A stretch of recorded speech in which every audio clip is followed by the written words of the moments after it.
ভাই একটা কথা কবার চাইতাম, কিছু যদি মনে না করেন। আচ্ছা ভাই কোন ভাই ডিম বেছেন আপনি? বেশি তো কয়ালি লাগবো। ভাই কত করে মেন হালি, কত করে হালি বেছেন ডিম? 60 টাকা আলি ভাই। আচ্ছা এটা লাকি দিয়েন তো। দেখতে লাগে কিন্তু 12 টাকা করে। 12 টাকা না? হ্যাঁ। আর ডিম তো 15 টাকা না? আসলে টাকা পয়সা আসছিল না তো, বাড়িতে চুরি করে একটা ডিম নিয়ে আইছি। তো এই যে হলো ডিম, এটা নেন। আর 3 টাকা থাকবো না 15 টাকার মধ্যে, এটা চলকেট দিয়ে দিন। হ্যাঁ হবো না ভাই? তাহলে ভাই দাঁড়ান দিতাছি।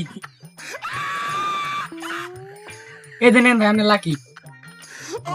আর ভাই তো অনেক চুইংগাম আছে, একটা চুইংগাম নিয়ে নিন, খুচরা টাকা নাই ভাই, নিয়ে নিন। হ্যাঁ না, আচ্ছা ঠিক আছে ভাই, তাহলে নিয়ে গেলাম। হ্যাঁ থাকেন। হালাই খাইছে কাস্টমার।